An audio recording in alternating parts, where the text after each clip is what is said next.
Hello students, welcome to the next session of digital communication subject, and the unit is unit 2, and the topic of my today's video is random processes basics. In the previous videos also we have covered random processes, and this is the next session on random processes. Myself Gunjan Mittal Roy in the Department of Electronics and Communication Engineering in GEMTech Greater Noida. So far we have discussed about random variables and random processes. So what are random processes that we have already covered in previous video, but now also I would like to give you a glimpse about what is random process. Basically, when the random variable includes a time dimension also, and it is taken as a process which varies with respect to time, then it becomes a random process.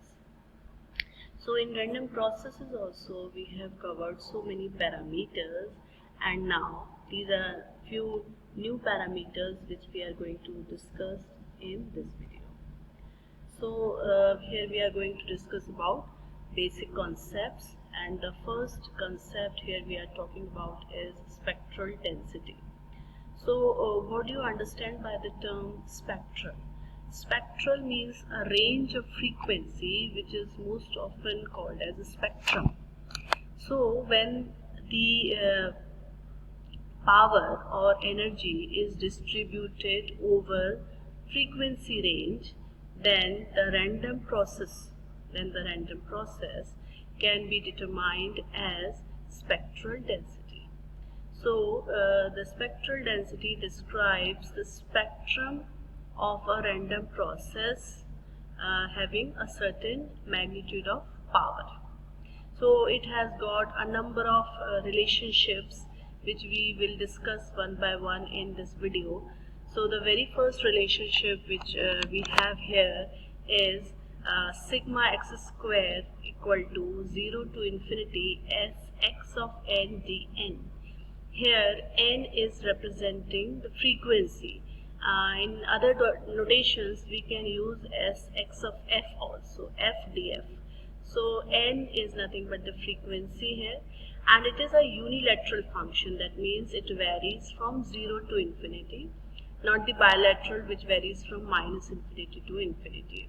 So it represents basically the contribution of standard deviation sigma x square from the frequency element delta n. So how much is the variation with respect to frequency increment? The next, after this spectral density, we have to cover what are the new parameters, new properties or definitions on spectral density. So the next relationship on spectral density is Sx of n equal to limit t tends to infinity 2 by t x t of n mod square. Here xt of n is nothing but the Fourier transform of the random process xt, and this transform is taken for a time interval ranging between minus t by 2 to plus t by 2. So it is a Fourier transform of the random process xt. Then this relationship is usually required or used for obtaining the spectral density of experimental data, but the fast Fourier transform algorithm is used most of the time. Then we have another relationship of spectral density, and this is given as Sx of n equal to 2 integration minus infinity to infinity rho x tau e raised to power minus j 2 pi n tau d tau.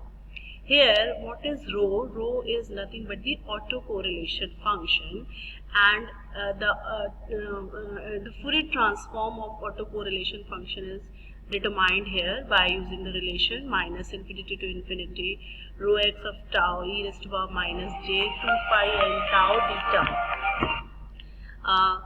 But this is twice, the power spectral density is twice the autocorrelation function, the Fourier transform of autocorrelation function. We can also give the inverse relationship of autocorrelation. which is rho x of tau equal to the real part of integration 0 to infinity Sx of n e raised to power j 2 pi n tau dn, and is equal to 0 to infinity Sx of n cos 2 pi n tau dn. There's the spectral density and autocorrelation function. These two functions are very closely related to each other. What we can say is the spectral density is twice the Fourier transform of autocorrelation function. So they have a close relationship with each other, and they provide almost same information about the same random process xt. Then we have another parameter called cross correlation. So firstly we should understand what is the meaning of correlation. Correlation means a relationship between a random process with its own function and the time shifted function. So we have discussed autocorrelation function in previous video, and here we are talking about cross correlation. So autocorrelation is nothing but the relationship of the same random variable with its time shifted version, whereas cross correlation means the relationship between two different random processes, let's say xt and yt, where xt is the same function and the other function is time shifted function yt plus tau. So here we are describing the cross correlation function is the general dependency of xt with another random function yt plus tau. So the other function is delayed by a time tau, and the cross correlation can be given by the equation cxy tau. Here we are denoting x and y both because we are using two different random variables xt and yt. So cxy tau equal to limit t tends to infinity 1 upon t integration 0 to t xt minus x bar into yt plus tau minus y bar into dt. So this is all about the autocorrelation function. Now the next term is covariance. Covariance is also derived from cross correlation. So covariance is the cross correlation function with the time delay tau when set to 0. So when tau is taken as 0, we can get covariance. Like if we go back to the previous slide, we have derived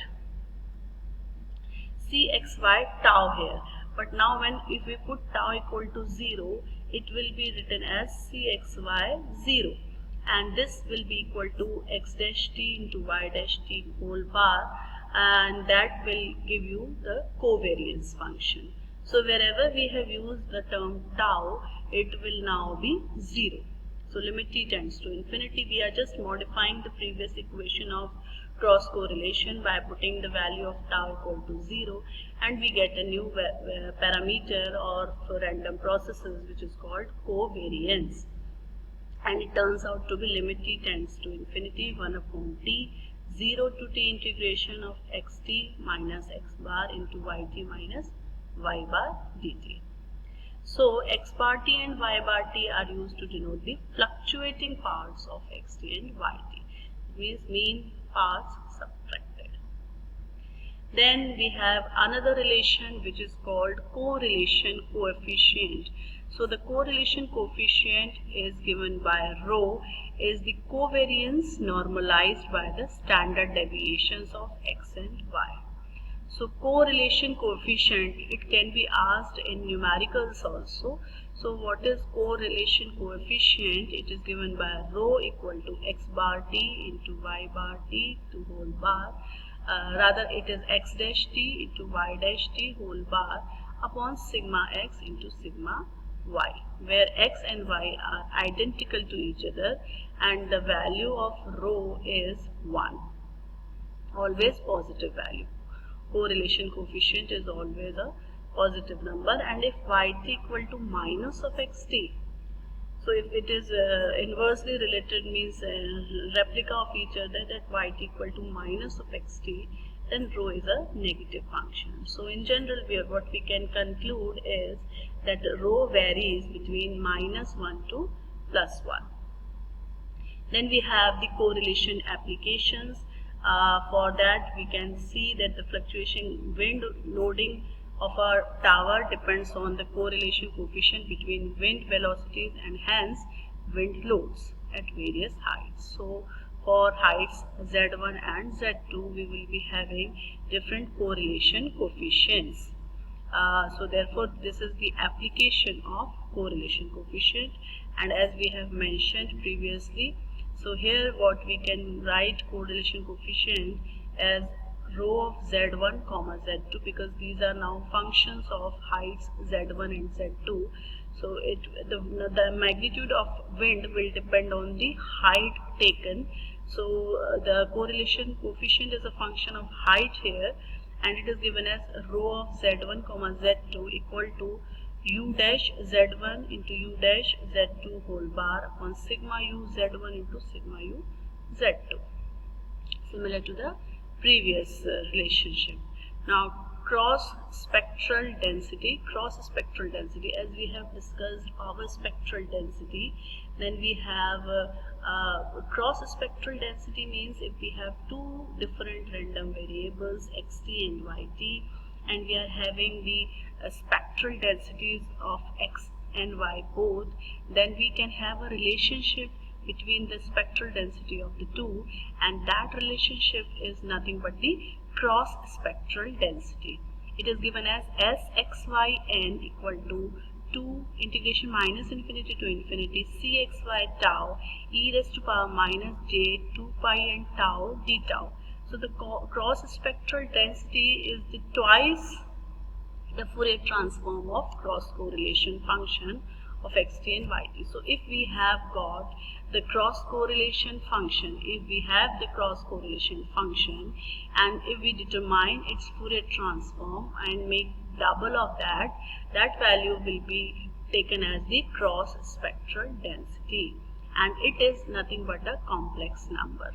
So we can add a real part as well as imaginary part. So Sxyn is equal to Cxyn plus iota Qxy of n, where Cxyn is the real part of cross spectral density and Qxyn is representing the imaginary part, since it is the coefficient of iota. So this is the thing which we have mentioned. Okay, so normalized co-spectral density, this is also a new term in random processes. Different concepts. This can also be used as normalized co-spectral density, and this is given as rho xy of n equal to cxy of n divided by under root of sxn into syn.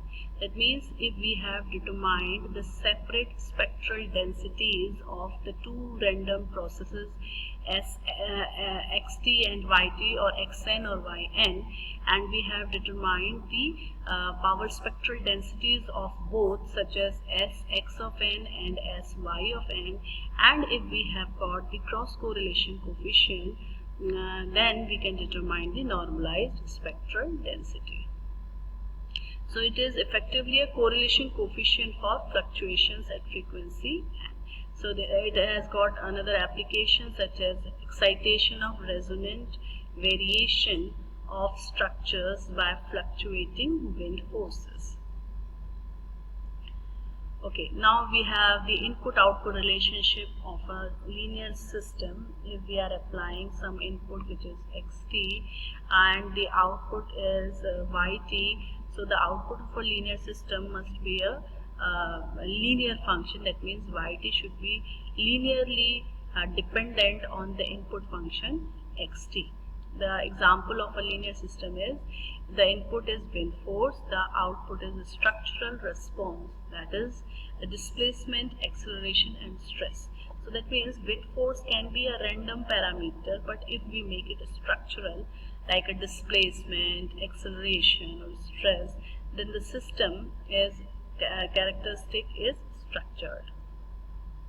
Linear system, the output resulting from the sum of inputs is equal to the sum of outputs by each input individually added up. So this linearity function we have covered in the signals subject.